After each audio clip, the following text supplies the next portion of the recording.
Hey everyone, and welcome to the Unforeseen Journey podcast. I think this is episode 16 now, and super happy to continue to be here. Yeah, life feels good at the moment. I think it's always good to start with a bit of an update because I guess if you're listening to this, you probably know me, or should hopefully feel like you know me a bit personally now. So I think it's always worth I think for me to share, especially with an episode like today, which I think is quite a big one for me to feel like I'm talking about, to give you some context about where I'm at and why I feel probably this is the right time to have this conversation. So life feels good right now. Life feels really good. I am moving back to my own place in Eastbourne in less than 6 weeks. I'm super excited to be back in my own space. Obviously, 42 years old, having spent the last year kind of hopping from place to place, living with family and other people. It's been great because it's enabled me to kind of get to this place now and get back on my feet. I'm still, I guess, getting back on my feet, but the idea of me having my own space, especially the space I've got down there, which is like a really lovely space, which I've been grateful that I've held on to over the years, just feels like I've kind of won the lottery actually at the moment in life. And I'm just imagining the rest of the summer being there, waking up, being down by the beach, but more so having a space for Addie and I to have as our own. And so we keep having these conversations about what she wants in her room down there. So we've decided upon, I think, a butterfly wallpaper so far. And she's given me a list of like a baby Annabelle, pink baby Annabelle seat. I don't know if it's so, but it's just lovely to feel like I'm moving towards a place finally of, okay, things are coming together. Things are together perfectly as they are right now, but life definitely feels good and light and without friction. And that's probably the first time this is the first time in my adult life I've experienced this feeling quite truly. And so I hope in this conversation today, you can listen to where I am now and appreciate that everything I say comes from a place of wanting you to get to where I am. And whilst I may not have the financial security or the traditional forms of that which we deem as important right now, I'm surrendering to the fact that actually those things will come. And if I just keep doing what I'm doing, everything's moving in the right direction. And I wanted to share something with you that's been a big moment for me this week. So I went to something called a fire circle on Monday night at this place called Buckland Park, which is up near Reigate. And I'd encourage you guys to check it out if you've never heard of it. It's a beautiful open expanse of water where you can go swimming. I think it was about 7 degrees when we went there. But basically, this thing is like it's for men only. So sorry, women, but they do things for women as well. But it's like a group of men. You get together. It's the first time we've done it. It's really like primal thing. You sit around a fire, smell smoke, and you just share stuff with men who you don't really know. But I guess through time, as we continue on this, you will get to know each other. But this was the first time. And something I've never done before and was really outside of my comfort zone. And I want to share with you that the thing that came up to me as I did it, and I'll share what I actually shared in that group as well, is that I've always clung to the idea of being an introvert in my life. And this has been the label that I've attached to myself. And somehow this has given me the permission to shy away from social interactions, to give myself permission to hide in the toilet at networking events, to leave weddings and social functions way too early without telling anyone, and to feel awkward in the most silly situations. So I'll share with you, like, I used to break out in like a severe sweat when I used to go and have to order a coffee or have any kind of interaction with someone. The idea of going to get a haircut used to fill me with so much anxiety that I would put off doing it, because I would get in the seat and somehow being in that situation would feel so focused and intense. I'd just start sweating like just profusely. But here's the thing. I turned up with this group of guys.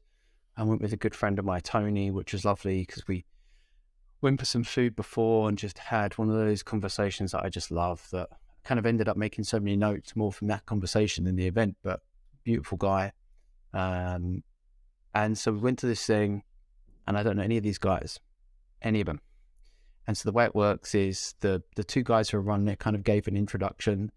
They spoke first. You kind of hold this stick, and they said, right, who, after we did some breath work, they're like, what came up for people, who wants to speak first? And I was like, yeah, that's me. I'll speak first. I was like, this is strange, because I would always be the guy probably not speaking. And if I spoke, it would be last, it'd be awkward.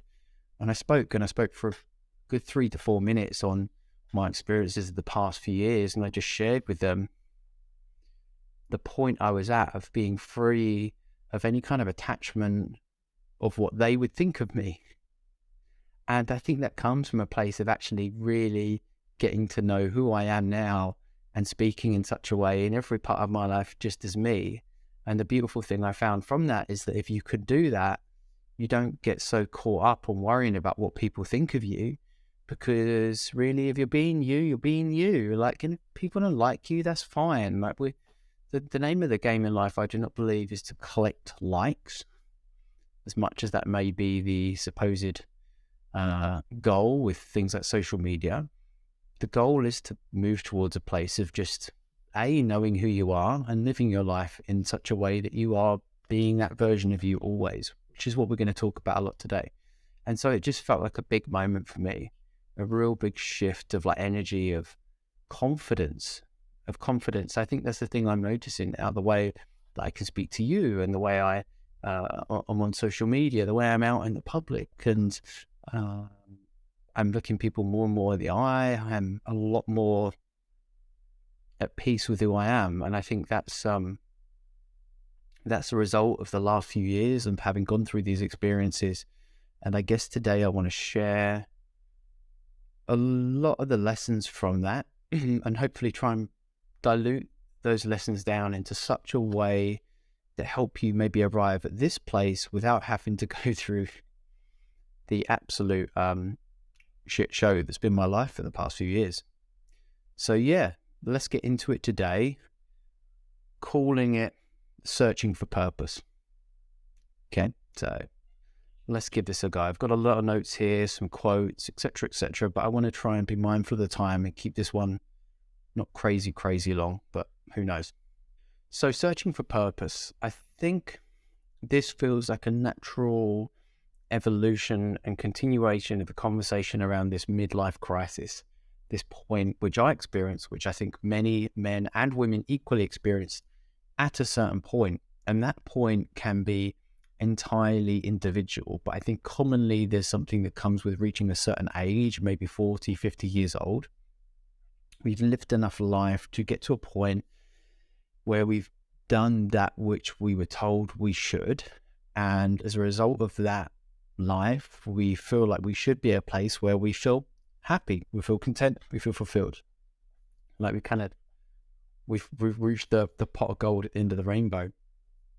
And the inevitable friction comes when you arrive at that place and you're still not happy, you're still unfulfilled. And therefore you're left to kind of go down two avenues. I think you're left to kind of go, okay, I'm all in on this now. This is just how it is. I'm too committed. I'm just going to crack on as it is. Or you go through this process of questioning. And I think one of those questions that inevitably comes up, which we want to try and talk about today, is the purpose or meaning of life. Trying to ask, what is that for me?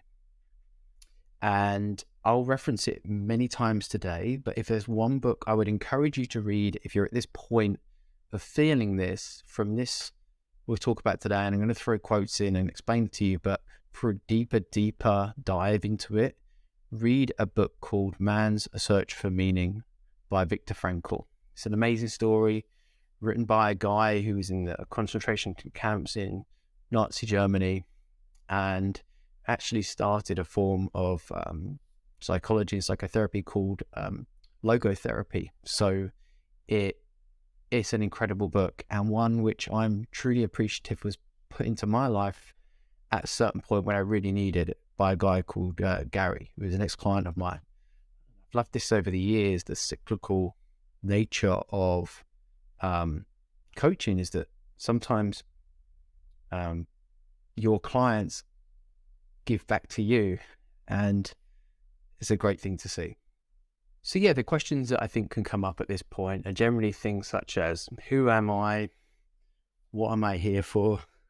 What is the purpose of this? And I want to touch on, first of all, why I think, or you may get to this point, and secondly, why I think it's something that is not spoken about openly, and thirdly, why maybe it's something that this process of pulling back, beginning and again, is not encouraged in the way we live today. So I believe the way we're told to live from a very young age is very focused on the idea of like ego and competition, in that the ultimate truth in life, as we're told it from a very young age, is to accumulate status and wealth and significance through outer things, through career success, through owning stuff, houses, clothes, I don't know, popularity, even that. We're told that that's the route. And if you work hard enough, you give your life to these outer world things, you will ultimately be fulfilled. But the simple truth of it is, I think, is that is a symptom and a byproduct of the way we are told to live, because it supports the system, right? It supports the consumer culture, and supports capitalism to tell us that that is what we need to do to be happy.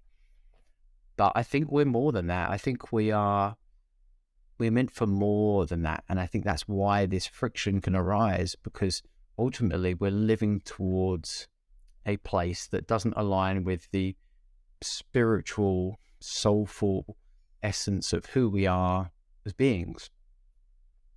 And in truth, I think that's a big fucking problem. And I think that is compounded by the fact that we're now living in a time where it's like consumerism and capitalism on fucking speed. And so not only is this not the way we're supposed to live anyway, it's an accelerated version of that, which is why so many of us are experiencing like mental health problems, addiction, breakdowns, suicide, because it's accelerated through just the mechanisms of modern life, especially technology, modern advertising methods, the way we're taught to work now, which doesn't promote work and rest. It's just like work, work, work.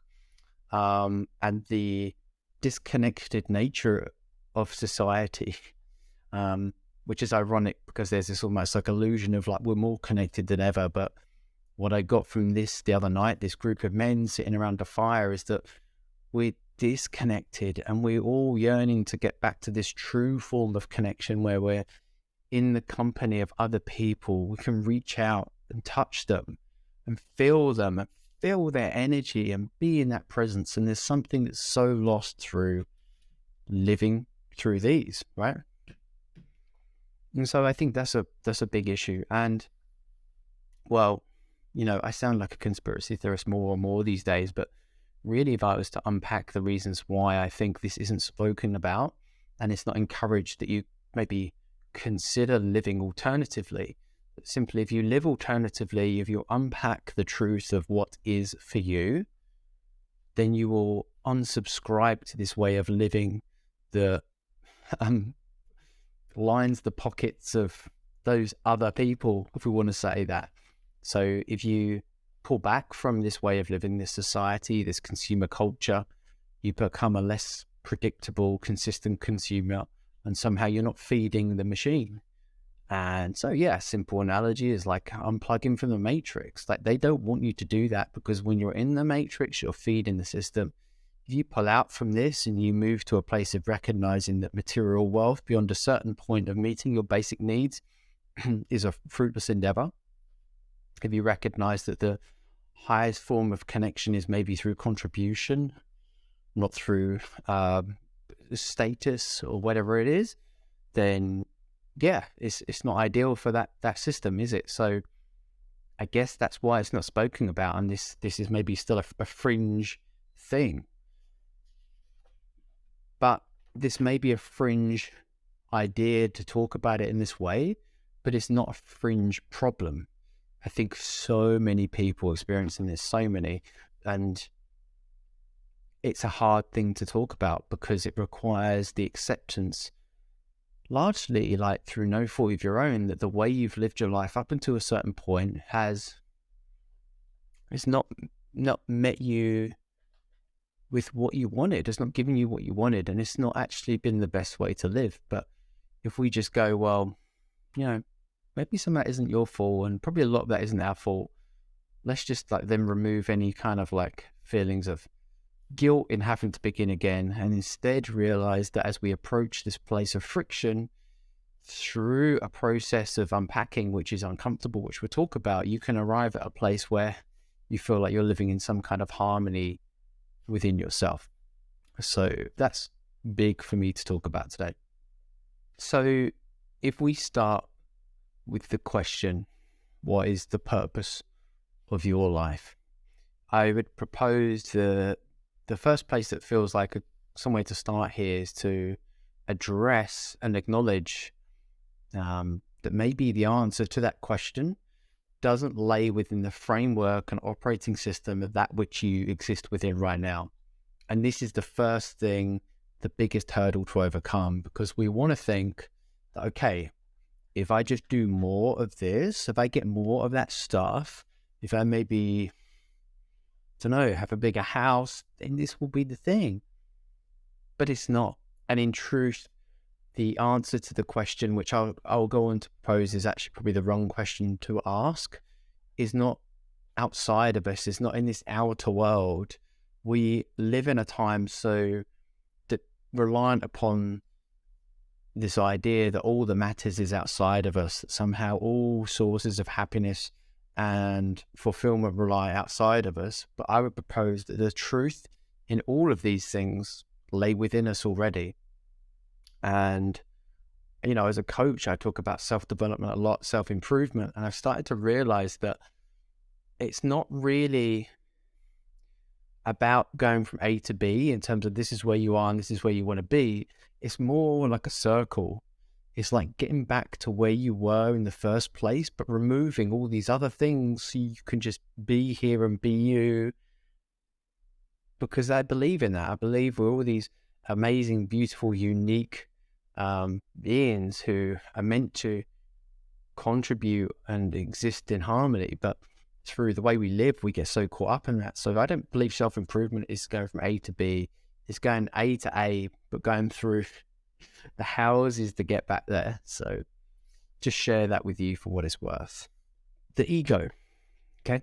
Something I've spoken about many times. You can call the ego many things, but really the ego, I would say, is something within us that is keeping us safe. This is obviously a primal thing that goes back millions of years based on evolution. And it's a super strong, powerful driver. And in fact, I think it's probably one of the most powerful drivers we have because the ego is concerned with self-preservation. And I would guess that comes down to the fact that our most essential function in existence is to reproduce. And the ego's sole concern is going, right, keep you safe so you can reproduce. We need to fill that need. That is the most important thing. But that need trumps everything else, I guess, doesn't it? And so I think it's overriding the need of the ego to just keep ourselves safe, keep ourselves small, to actually push through that and find fulfillment. And that only comes through letting go of the ego, letting go of the identity we've built up over the years, the roles, and this is it's big for me, the roles and labels we've attached to ourselves, and going, those don't serve me anymore. Those things aren't helping me actually achieve what I want. And if I keep clinging to the fact that I just need to be more of this thing that I am already, then we aren't going to get to truly where we want to. And the uncomfortable truth is that what is needed is a process of unpacking that which is now and finding that which is truly to you. And I can't begin to know what that is for you. And that's the thing. But I can begin to hope that through this conversation, other things I speak about, you can start that process. And perhaps as my ultimate goal is that you do it in such a way as to avoid the significant amount of pain and disruption I've experienced in my life through a number of events, some of them within my control, some of them not, but all of them I'm equally responsible for. So I think it's important to say as well, with regards to the ego, that if you're listening to this, I feel like you're already kind of aware, but you'll probably have people around you who won't be. And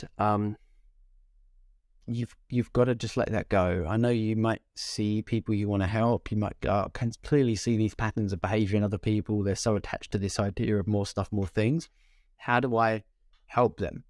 And in truth, you can't, because you can't help someone see something until they're in a place to be able to open their eyes and want to see it.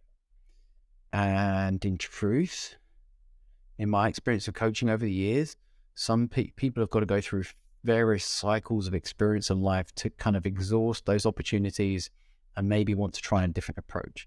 But equally, I think for most people, they're going to keep going through these cycles of trying again until their deathbed. And there's no judgment on those people. It is what it is. They're a byproduct of the way we're taught to live. And again, this isn't like me saying, this isn't a judgment value. Maybe it feels like that. I guess maybe it is a bit of a judgment value, because ultimately I've got to say that I believe that way we're taught to live isn't in alignment with truly who we are. But I don't feel better than these people. In fact, I feel sympathy for them, because I've tried to help so many of them over the years. I think I said before, I want to shake them and go, look, you don't need to have a fucking meal plan. This isn't it. Like, we need to unpack all this other stuff. But unless someone's willing to engage in this, then you can't do anything for them.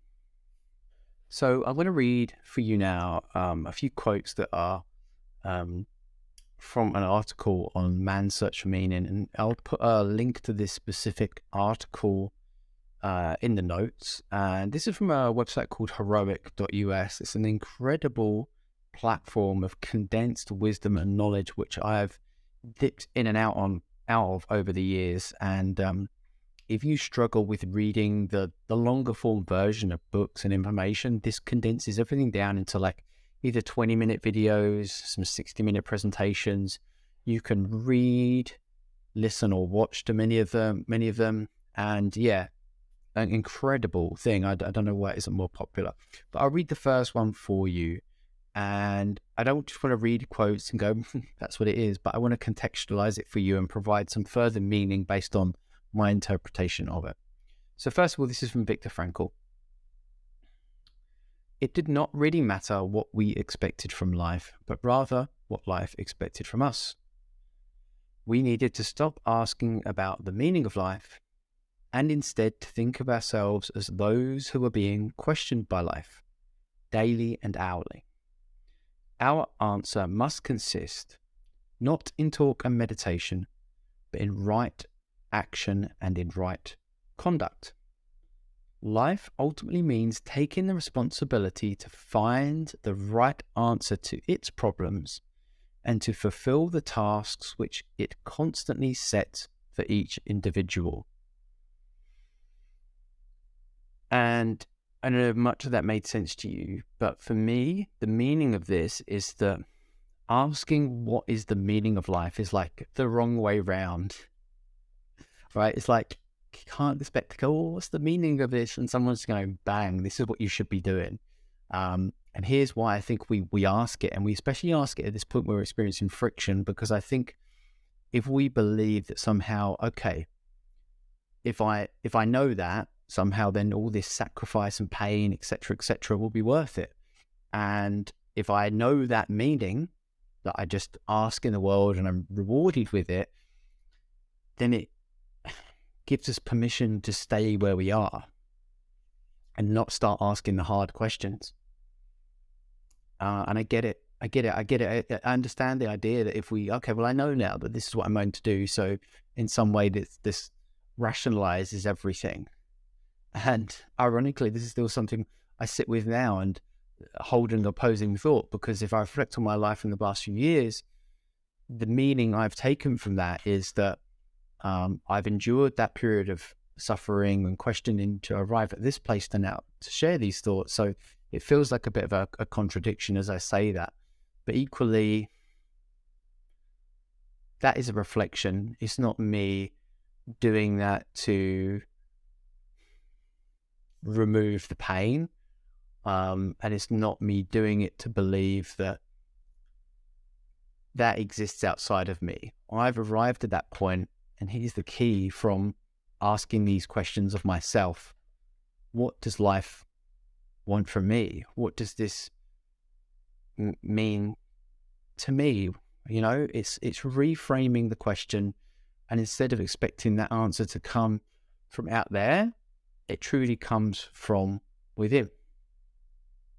And in a life that we currently lead, where we want to outsource any form of ownership and responsibility, we want to find the quickest, fastest way to provide the answer to a solution, it's really hard to accept that we are ultimately individually responsible for this. And further to that, a concept that I want to talk about more and more is that the thing we are ultimately responsible, that is within our control, is our perception of the life we lead. Okay, and that's a big thing for me to talk about. Another quote I want to read from this article, which is very fitting to what I just said, is a quote from the Stoic philosopher Epictetus. And that is that we cannot choose our external circumstances, but we can always choose how we respond to them.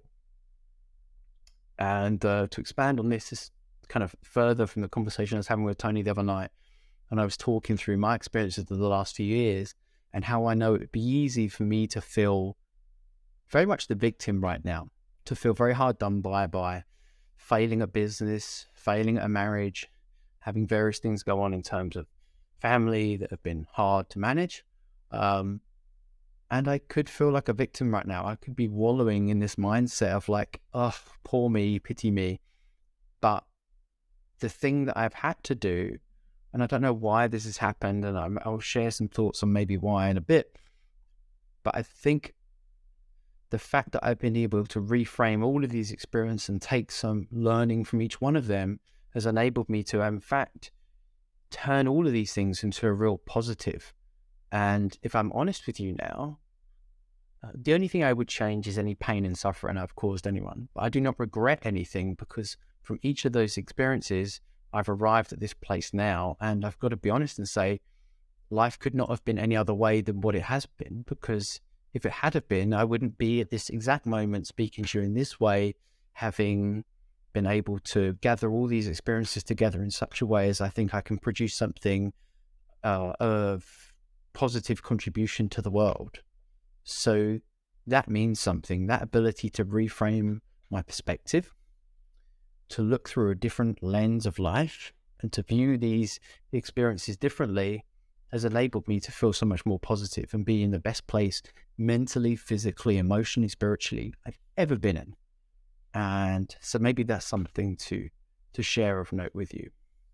So I'll give two more quotes now. And again, they're all in this article, but as I read it yesterday, compiling notes for this, my intention was just to go through the meaning, Man's Search for Meaning. And this article had so many powerful quotes that are relevant to this. It's like, I feel bad. I feel like I'm just plagiarizing this. But I think as I do it, I want to do it in such a way as to provide context. So the Buddha, one of his quotes is, our life is shaped by our mind. We become what we think. And again, it's that thing of, right, we believe that our life is shaped by this outer thing, but truly the life you experience is shaped by what's going on in here. And embracing that this is malleable, that you can change this, that can happen is hard, because it is essentially challenging. It's not easy. But even though something may be hard, it doesn't mean it's not worth doing. And even though most of society maybe isn't doing it, doesn't mean it's the wrong thing either, because I think we've got to acknowledge collectively, if you're listening to this, most people may on the surface appear happy, but they're probably not deep down inside. And I say this from the N=1 experience of the conversations I continue to have with people day to day who would project that into the world. You would see, oh, wow, they're happy, but they're not. And lastly, Martin Luther King, the ultimate measure of a man or woman is not where they stand in moments of comfort, but where they stand at times of challenge and discovery. And again, I think this is the illusion of finding a place in life where it all just is in flow, it's all in balance, we're not going to experience discomfort anymore. And I find myself at a place now where things feel like pretty comfortable, but they're comfortable based on my mindset. If you were to look at actually maybe some of the external circumstances of what I'm going through at the moment, it would not be comfortable for many, many people. Financial insecurity, going through the divorce process, managing being a co-parent. Like there's so many things which are like uncertain and not set in my life right now. But based on where I'm at mentally, I feel kind of able and ready and able to deal with whatever challenges present themselves in life at this point. So yeah, a few quotes there. I'll put the link to this article in the notes for the episode. Okay, so here we go. I think we've kicked the absolute arse out of this idea of going, right, if the way we are living now is not the way that is going to provide us the answers to that which we seek, then we need a different approach. And hopefully I've summarized in enough detail the fact that you've got to let go of kind of the outer world and maybe ask the hard questions within to arrive at a place that feels at peace with who you are. And lastly, that truly the world cannot provide you with the answer to the question of what is the purpose of life. And that is entirely within you to ask the reverse of that. Like, what does life want from me? You know? So here we go. Here's some tips on how I think we can start this process. First of all, we've got to surrender that we need a different approach. Okay? I've covered it enough times, but if you're going to continue to think that going down the road you're on, that has so far led you to a place of, well, being here, listening to me, clearly experiencing discomfort, then we need to accept that that which got you here probably won't get you any further. Number two, this is a big one. We need to take full responsibility for exactly where we are in life right now. It's easy to fall in the mindset of being a victim. If we do that, we somehow feel less responsible for that which is going on in our lives. And in truth, you might not be entirely responsible for where you are right now if you look at the external factors of the situation you're in. But regardless of that, to move forward, you've got to own it. You've got to take responsibility. You've got to go, well, look, this is what it is. This is where I am. I'm going to stop getting caught up on like the what ifs and the whys. Here I am now. And I'm sure in some way you probably are culpable and responsible for where you are right now. I know that I certainly am. Thirdly, and this is the hard one in this comfortable life we live of having all our needs met at the touch of a button, you know, ordering food on an app that arrives at your door in 20 minutes and having every bit of information available to us, you know, at a touch of a button. The idea of doing things that are really uncomfortable without a guaranteed outcome that we can see in the future, and not like in a week or 2 weeks, but months and years, is really, really hard. But you've got to lean into that if you want to get to the other side of this. Or don't, or you just continue to believe that the answers lay within what you do now. You also believe that you are somehow the victim of all of this, etc., etc. And you just lean into the fact that you want the next quick fix. And if you do that, you do that. But that's, I believe, is not going to get you to where I want you to be.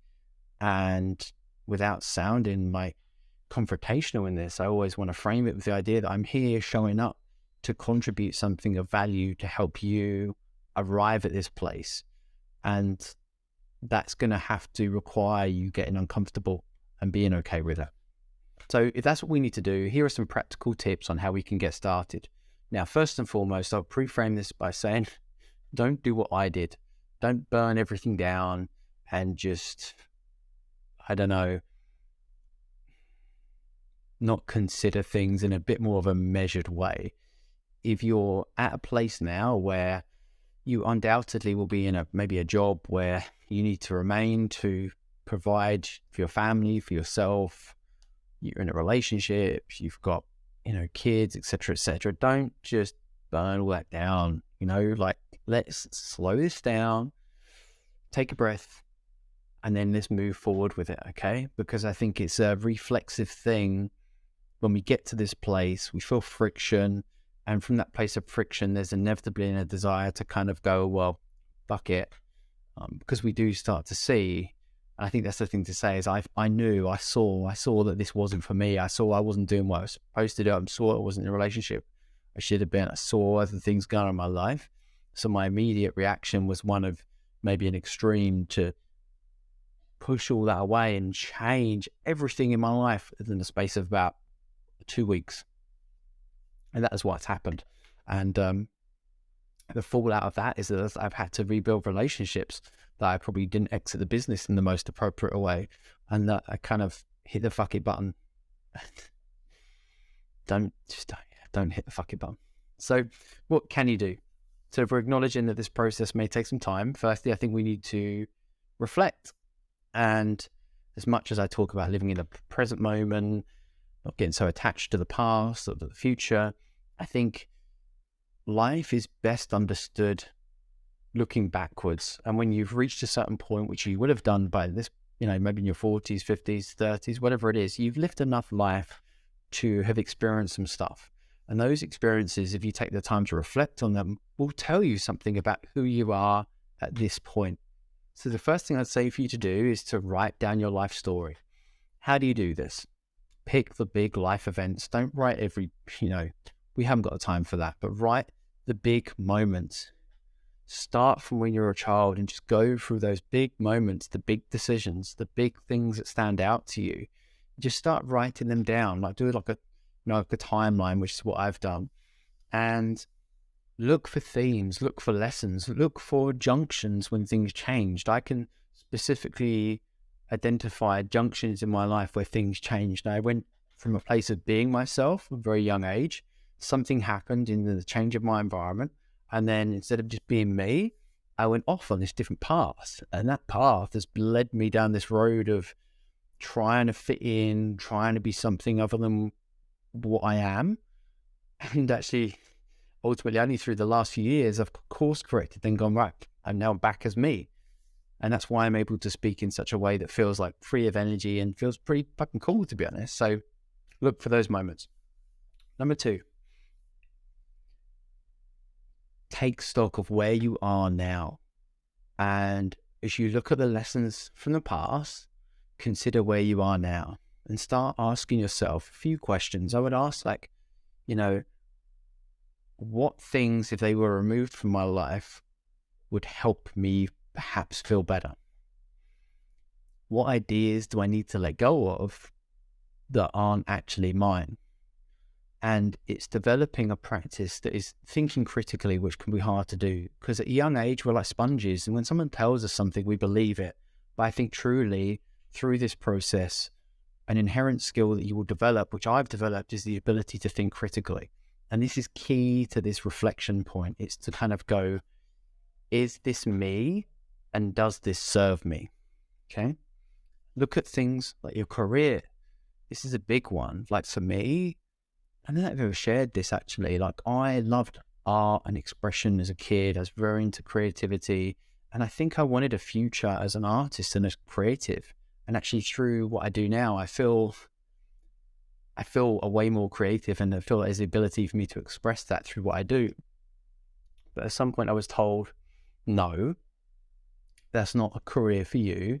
You need to be, when it's careers, you need to be a politician. I don't know, maybe I was good with language or whatever it is.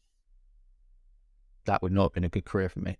And And I think from that moment that happened, I went through this like process of then always trying to like search for roles that I could attach to that would help me fit in, but weren't actually me. And I think that's why I did the police, because it was a really clearly defined, easily perceived role with clear parameters for how you should be. And in truth, I can understand now, knowing that my mission, my greatest mission in life, I believe, is to contribute, is that even at that young age, I could feel there was maybe the opportunity for me to do that through that mechanism. And maybe in some ways there was, but largely I wasn't, which is why I experienced the frustrations and left. So look at your relationship as well, right? And this is, this is a hard one for me to talk about. And I feel like I have to pre-frame by saying I'm the 42-year-old guy who's just got divorced. So take any relationship advice with a pinch of salt. But the issue is, I think, with the way we're taught to believe relationships is that they're a constant series of compromises. And definitely the way I've been over the years, I've, again, compromised who I am on the belief that if I became who that person wanted me to be, that would somehow produce a harmonious relationship.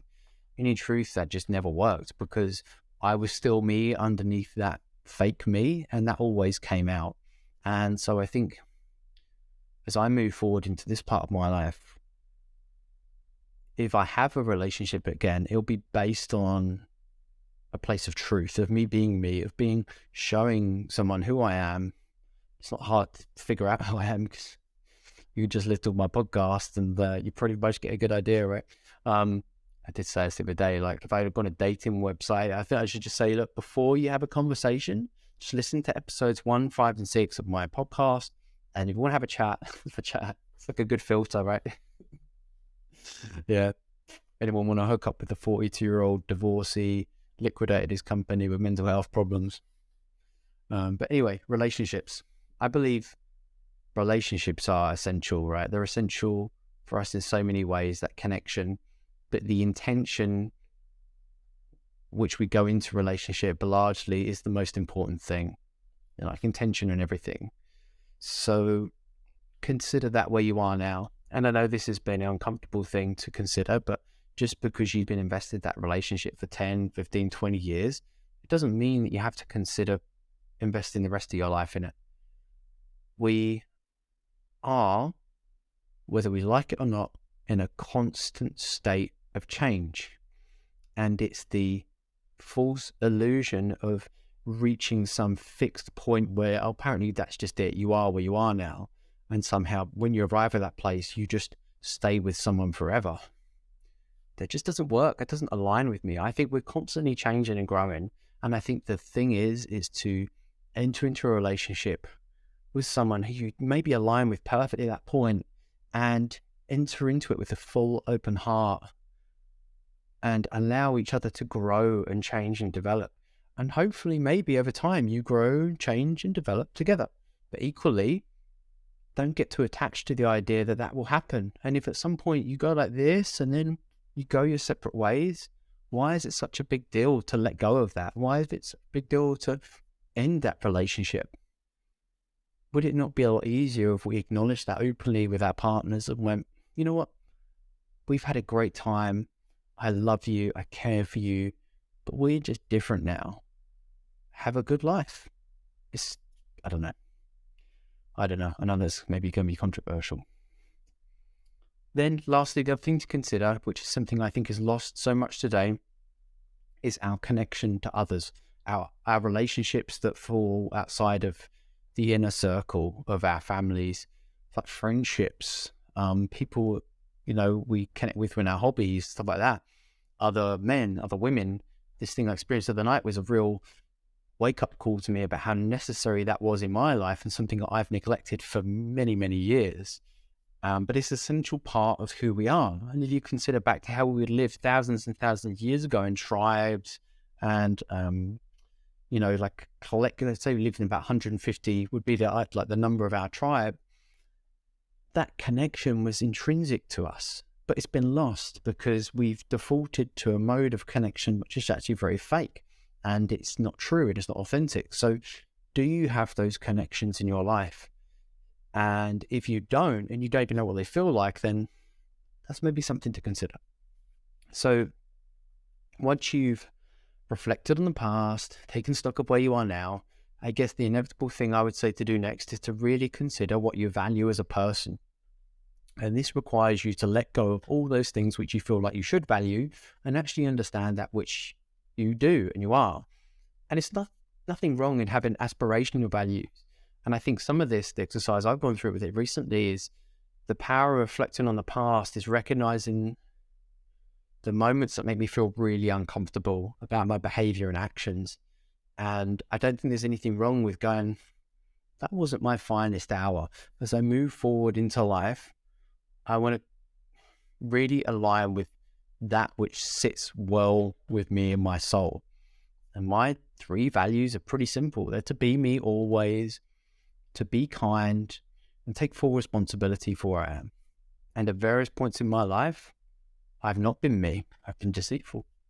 At various points in my life, I've not been kind. I've been nasty.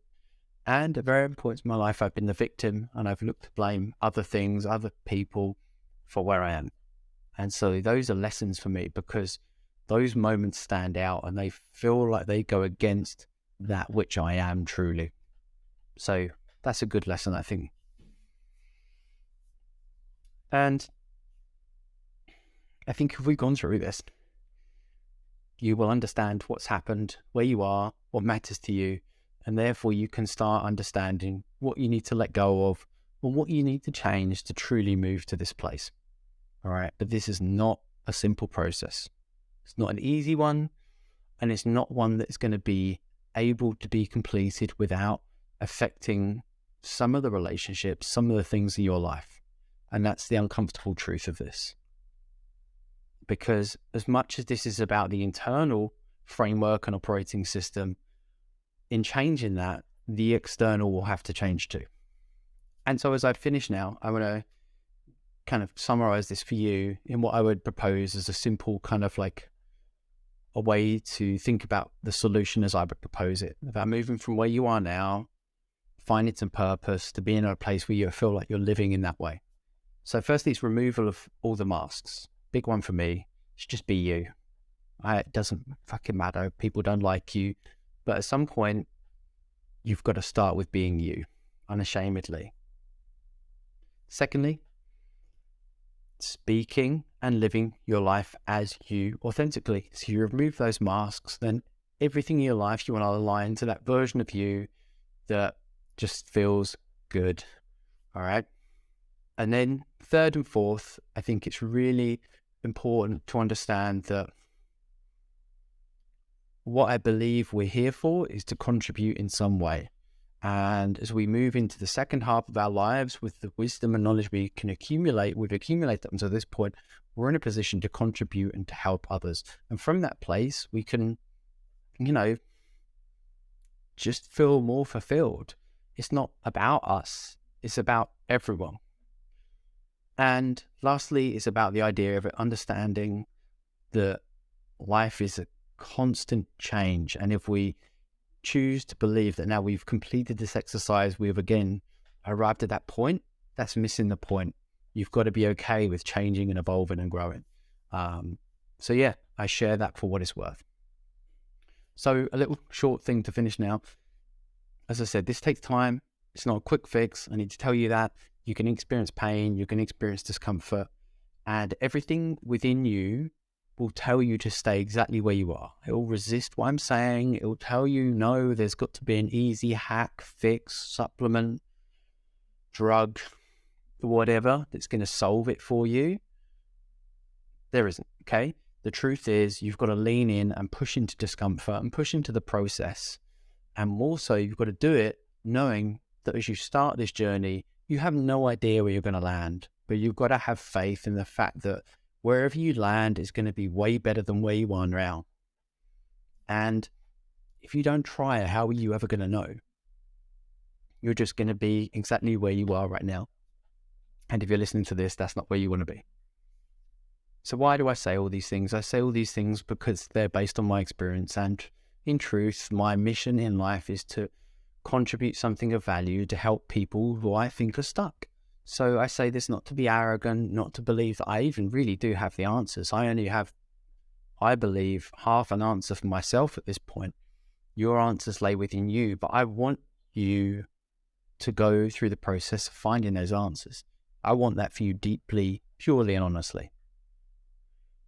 And I just leave this with you now, is that if you know something needs to change, and you've known this for probably a while, then if you're not going to start making those changes now and considering what changes you need to make, then at what point will that happen?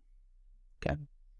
And secondly, if you don't accept responsibility for where you are and the changes you need to make, then who else ultimately is responsible for that? I'll leave you with that today. I could have gone on a lot more, but I've managed to speak for 15 minutes again, and I'd want to overwhelm you with more and more stuff. I hope you found some value in this, and if you would like to have a conversation with me online or even offline in real life, just drop me a message and we can arrange to meet up, have a chat. And if working together and me helping you through this would be something you'd want to do or consider, then let me know.